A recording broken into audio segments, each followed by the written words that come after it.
আমি তো ভালোবাসি তোমাকে। কেউ কাউকে ভালোবাসলে তার উপর কখনো রাগ করতে পারে?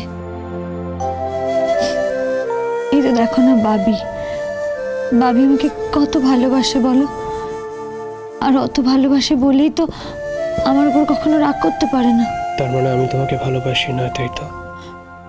আমি কি সে কথা বললাম? তাই তো হলো মেঘলা।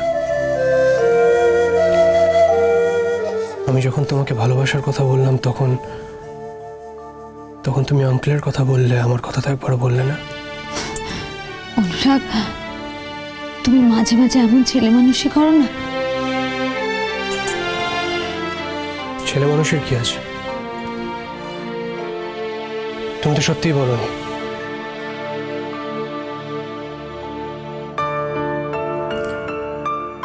সব কথা কি মুখে বলতে হয় অনুরাগ?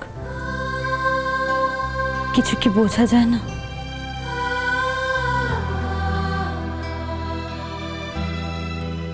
আমি তোমাকে কতটা ভালোবাসি সেটা তুমি জানো না মেঘলা। আমার ভালোবাসা, আমার ফিলিংস নিয়ে তোমার মনে সত্যি এখনো কোনো সংশয় আছে?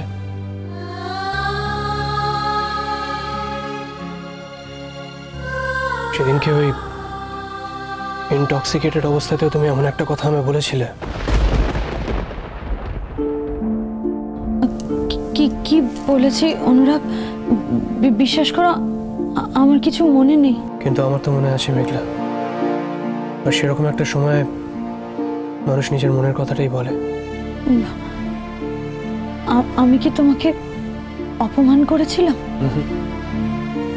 তুমি শুধুমাত্র আমি একটা কথা বলেছিলে, আর সেই কথাটা শুনে হয়তো আমি অনেক কিছু রিয়েলাইজ করেছি। আমি যে কি বলেছি আমার কিচ্ছু মনে নেই। তুমি প্লিজ আমার ওই কথাগুলো কিছু মনে রেখো না। না মেঘলা, রাগ করিনি। তাছাড়া রাগ করার মতো তুমি কিছুই বলনি। তুমি যা বলেছো সেটা সম্পূর্ণভাবে সত্যি। তুমি শুধুমাত্র বলেছিলে যে আমি তোমাকে খুব কষ্ট দিই। সেটা তো কোনোভাবেই মিথ্যে নয়। এ বাবা, কি জানি আমি কি বলেছি। প্লিজ অনুরাগ, তুমি কথাগুলো কিছু মনে রেখো না। কেন ধরবো না মেঘলা? তুমি সেদিন যেটা বলেছো সেটা তো মিথ্যে নয়। আমি তো সত্যি তোমাকে খুব কষ্ট দিয়েছি। তুমি বিশ্বাস করো মেঘলা, আমি কিন্তু কখনো তোমাকে কষ্ট দিতে চাইনি। আমি কিন্তু সত্যি তোমাকে কষ্ট দিতে চাই না। থাক না অনুরাগ, ওসব কথা প্লিজ বাদ দাও। দেখো, সেদিন অতগুলো লোকের মাঝে তোমাকেও তো অপদস্থ হতে হয়েছে। সে যে কারণেই হোক, হয়েছে তো।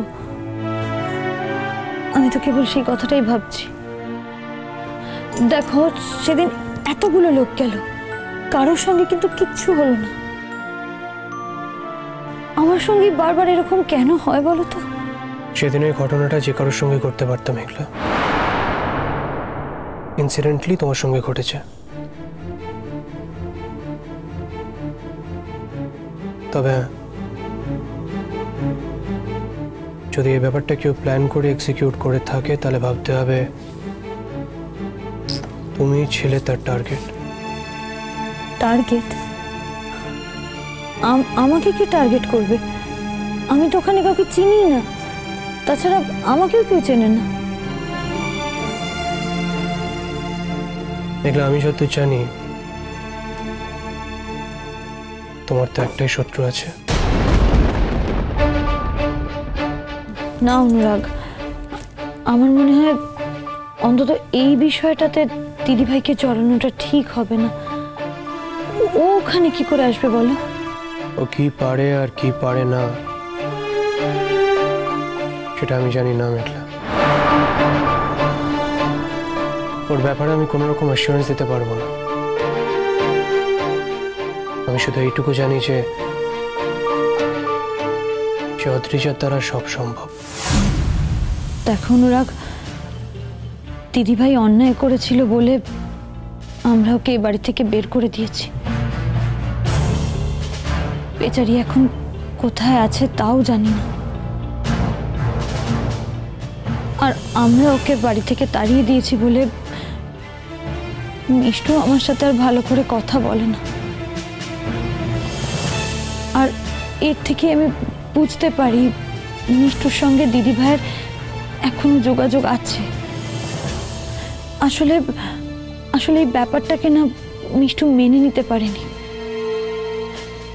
আমারও খুব খারাপ লাগে ভাবলে। দেখো, ও যদি আমাকে একটু সহ্য করতে পারতো, আমার এত ক্ষতি না করতো, তাহলে তাহলে তো এরকমটা হতো না। তাহলে তো এই এত বড় শহরে ওকে ওকে অন্য কোথাও থাকতে হতো না। মেঘলা, আমরা কিন্তু ডিসাইড করেছিলাম যে আমরা অদ্রিজাকে নিয়ে আর কখনো কোনো কথা বলবো না। কথা উঠলো তাই বললাম। না, বলবে না। আমি চাই না তোমার আর আমার মধ্যে আর কখনো অদ্রিজাকে নিয়ে কোনো কথা উঠুক। আমি চাই না যে অদ্রিজার কারণে তোমার আর আমার মধ্যে কখনো কোনো প্রবলেম হোক। আমি জানি না মেঘলা, আমার খুব স্ট্রংলি মনে হয় যে সেদিনকার ওই ঘটনায় অদ্রিজার কোনো না কোনো কন্ট্রিবিউশন আছে। এই পুরো প্রবলেমটার পেছনে অদ্রিজার হাত থাকতে পারে, সে ব্যাপারটা কিন্তু আমি পুরোপুরি ইগনোর করতে পারি না। অনুরাগ, আমার মনে হয় তুমি দিদিভাইকে পছন্দ করো না বলে হয়তো কথাগুলো বলছো, কিন্তু সেদিনের ঘটনায় ওর তো কোনোভাবে থাকার কথা নয়। ইনিশিয়ালি আমিও করিনি মেঘলা, কিন্তু যখন থেকে পিকলুদা ওই সিসিটিভি ফুটেজের কথা বললো তখন থেকে আমার মাথায় কিন্তু একটা জিনিসই ঘুরছে। আমার কিন্তু বারবার মনে হচ্ছে যে আমরা যদি এই ফুটেজটা দেখি তাহলে এমন কিছু খুঁজে পাবো যার জন্য হয়তো আমরা সবাই চমকে উঠবো। হতেই পারে যে অদ্রিজাও সেদিন ওখানে ছিল। না, কখনো। এক সেকেন্ড মেঘলা, তুমি এভাবে রিয়াক্ট করছো কেন?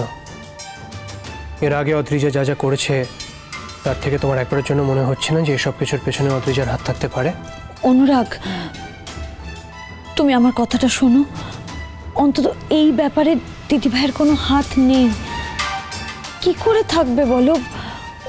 ও তো কাউকে চেনে না, মানে ওখানকার কাউকে ও কিভাবে চিনবে?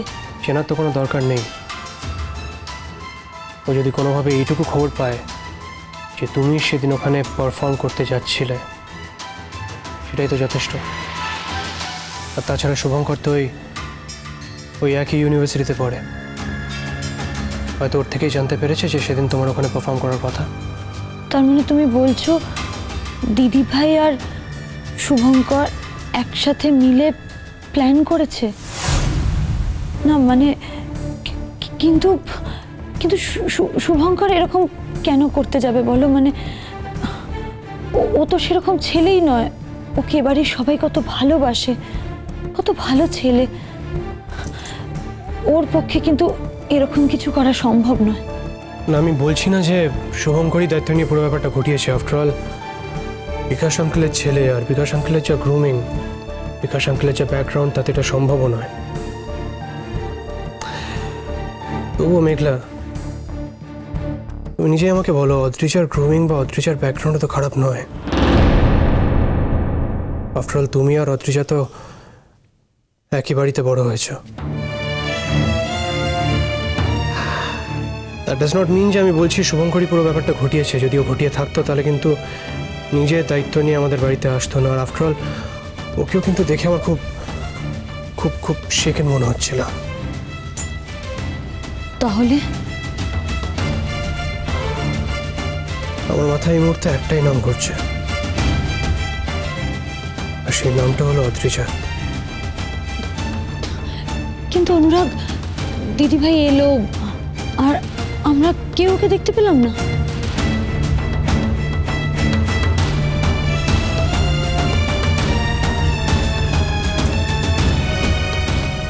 হয়তো আড়ালে ছিল। বটলটা ওখানে প্লেস করার উদ্দেশ্য ছিল আর সেটা করে চলে গেছে। অনুরাগ, তুমি তো একজন ডাক্তার, তুমি আমাকে একটা কথা বলো, দিদিভাই কি করে জানবে আমি ওই বটলটা থেকেই ড্রিঙ্কটা নেব? আমি জানি না মেঘলা, এই প্রশ্নের আমার কাছে এই মুহূর্তে কোনো উত্তর নেই। আমি শুধু একটা কথাই জানি যে রদ্রিজাকে আমি এক বিন্দুও বিশ্বাস করতে পারি না। ওর দ্বারা সব সম্ভব মেঘলা, ও সব পারে। সেই জন্যই আমার বারবার মনে হচ্ছে যে এই পুরো ব্যাপারটার পেছনে ওর কোথাও না কোথাও হাত নিশ্চয়ই আছে। তোমার ভুল হচ্ছে। দেখো মেঘলা, ভুল বা ঠিক তো আমরা সিসিটিভি ক্যামেরার ফুটেজ দেখার পরেই জানতে পারবো। তার বিচারটাও নয় আমরা তখনই করবো, তাই না? হ্যাঁ, তবে যে কাজটা করেছে সে যদি সবটাই ওই হলের বাইরে করে তারপরে শুধু বোতলটা ভেতরে পাঠিয়ে দিয়ে থাকে, তাহলে ব্যাপারটা আলাদা। তাহলে অবশ্য সে ফুটেজ দেখার পরও ধরা পড়বে না। নদী